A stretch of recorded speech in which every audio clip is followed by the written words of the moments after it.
اعوذ بالله من الشیطان الرجیم. بسم الله الرحمن الرحیم. عزیزان محترم، امروز میخواهیم درباره چیل دختران یا مو چیل دخترو کم برای شما مطالب را عرض کنم. وقتی که افواج ظالم عبدالرحمن لعنت الله علیه برای قبضه کدو و نسل کشی و غلام جور کدو مناطق و علاقه مختلف هزارنشین را اقدامات کردن و حمله کردن، در عزیز ظلم بسیاری از سیاسرا و ناموسی از مورا ای ملعون کنیز جور کدک.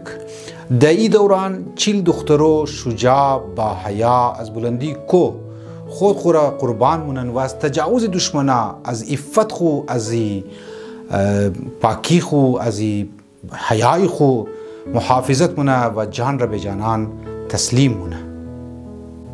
وقتی روزگان در شکست و نابودی قرار میگیره، بعضی از زنان دلیر شجاع با حیا با عفت روزگان اصلا در دست میگیرن و بسیار شجاعانه جنگ مونن. سرکرده از اینا به نام شجاع شیرین بوده. شیرین با دیگه دختران شجاع چندین روز با فوج ظالم عبدالرحمن جنگ مونن و بالاخیر بالی کوی امزی نامی که چیل دخترو مشهور شده مورن و لشکر عبدالرحمن اینها را تعقیب مونه.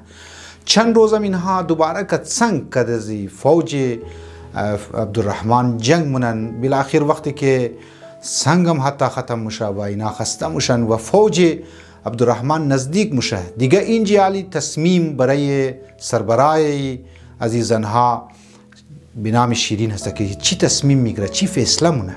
آیا فیصله ای کنه که کنیزی را قبول کنه؟ آیا فیصله ای کنه که باید فوج عبدالرحمن اینها را ناموس شیره، امون ناموس شیره حیاش از گیرشی بگیره، یا نه باید اینها کاری کنه که منی تاریخی قوم نوشته شونه و تاریخ ساز شونه؟ اینها واقعا کاری کردن از برای کو خود خورا چیل دخترو اندختن و نیشتن که فوج عبدالرحمن باید اینها را بیناموسی کسته کنه. عزیزان محترم، شما توقعین وقتی که این چیل دخترا و یا چیل دخترو خود قربان مونن و ناموس خور بچاو مونن و خود خور بچاو مونن، حیای خور بچاو مونن، عفت خور بچاو مونن، بعد از این واقعی تاریخ ساز مردم ارزگان جاغوری و دیگه طایفه ها که خود خو عهد مونن که هر دختری که در خانه ازنا پیدا شد نام ازنا رکسته شیرین بیله.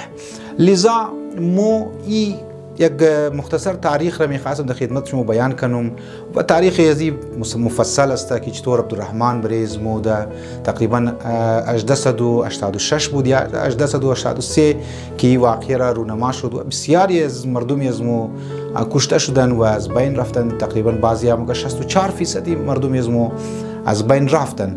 لذا ما چرا تاریخ را بیان کردم، چرا چیل دخترو تاریخ شی را مادم بیان کردم، در مشیز مو چی رب داره این مسئله ایره انشاءالله در خدمت شما چند مطالب را اهم مطالب را میخوایم بیان کنم.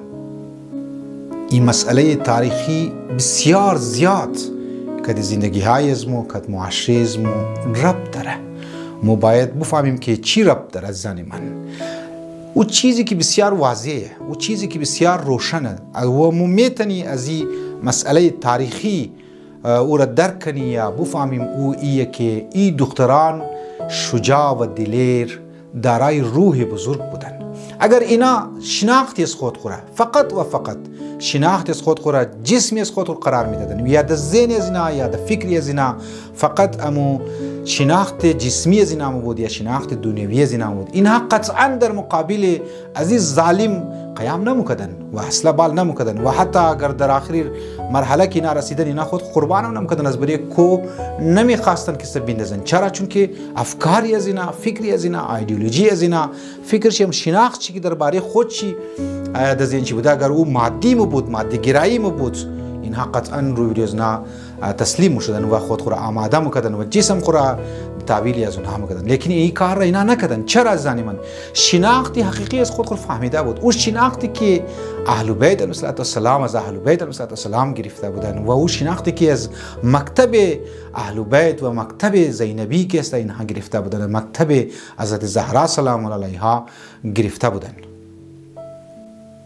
اصل میخواستم که این واقعه را ربط دیدم به معاشره خود خود. امروز عزیزان من شما باید دقت کنین، باید متوجه باشین که امروز در معاشره ما بسیار در منظم انداز، بسیار در بگی که پلانینگ شده در او کار شده رایه. شناخت حقیقی از موره، شناخت حقیقی همون شناخت هایی که اقدارهای از موسته اونها را از گیر از مو در او میگره، بجایش یک شناخت حیوانی رایج مونه. شما خود شما فیصله کنین وقتی که ایتر تاریخ ساز واقعیات در تاریخ از مو موجود است و ما باید برایش فخر کنیم و ما باید اینها را منی معاشق و برای نو نسل کو باید اینها را تحویل بدیم و نو نسل کو را آگاه کنی. سوالیه که چرا تعالی اونهایی که داد از ثقافت میزنن، اونهایی که داد از فرهنگ میزنن، چرا تا هنوز خاموشی اختیار کردن؟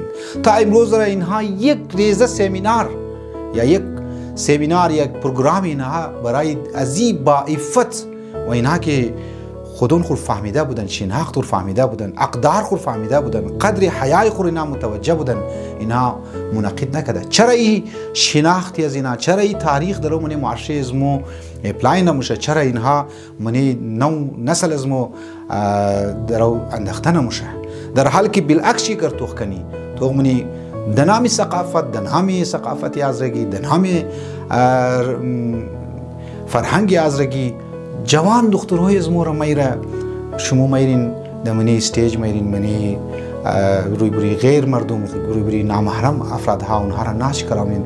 بعض اوقات نامش تبلو میدن یا بعض اوقات ممکنه نام از یک ریهرسل کسته بیدن، یکو تمرین، یکو اکسرسایز. نه عزیزانی من، مو ثقافتی از مو فرهنگی از مو فقط دبری لباس نیه. البته لباس هم بسیار مهمه، زبان هم بسیار مهمه.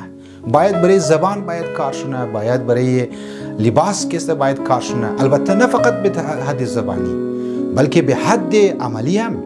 ما امروز اگر سمینار برگزار مونم، ما اگر امروز نمایشگاه برگزار مونم، انعقاد چی مونم که اینی ثقافتی از مویه، اینی لباسی از مویه، خب ما باید دمنی زندگی عملی خو باید نشو بدیم در هر جایی که مورو ما باید نشو بدیم. لیکن بالعکس ما میگنی همون هایی که ثقافت کنه لباس را کسته، لباسی از رگیر پروموت من در مختلف فانکشنا اونها ما میگنی دمنی آرسیای خو منی پروگرام های خو لباس را نموشن، بلکه همون لباسی یورپ را مبشن، بلکه همون لباسی مغرب را مبشن، بلکه همون رقص ایندین رقص را کسته اونها اپناومونن. نه زنی من، اینها در نظر از من اینها نمیخواه که مو شناختی حقیقی را که خدا گفته، قرآن گفته و اهل بیت علیهم السلام گفته و تاریخ از مو گواه هست. زنی من گواه هست که مو شناختی حقیقی از مو در گروه شناخت اهل بیت علیهم السلام فرامین شسته.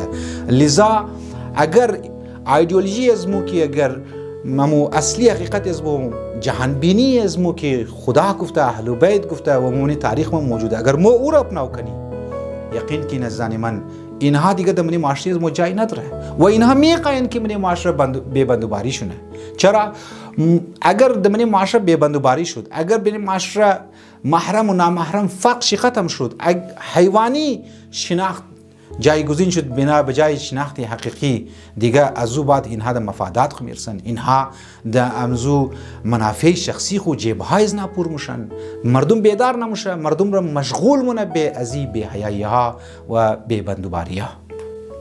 عزیزان گرامی، امروز مسئله شناخت بسیار اهمیت پیدا کرده و هر ازم و مکتب که توخ کنی امی مسئله شناخت را دربارهش گفتگو میشنه. علما در زبان عربی ایرا مگه نظریه المعرفه. امروز مکتب ها ازم ها در حال جنگند زنی من. لذا از این بات مو هر موضوع را که بیان مونی یا ما بیان مونو محوری از مو گردی امزی شناخت چکر مخره و هر ویدیو مو مسئله شناخت را یک دو مطالب مهم را برایش مو حتما بیان مونم و امیدوار هستم که در عزیز سلسله شما که از مو تعاون مونین. امیدوار هستم که مطالب مفید ثابت شده باشه و شما باز یک بار دیگه گزارش مونم که ویدیو را حتما شیر کنین. و السلام علیکم و رحمت الله و برکاته.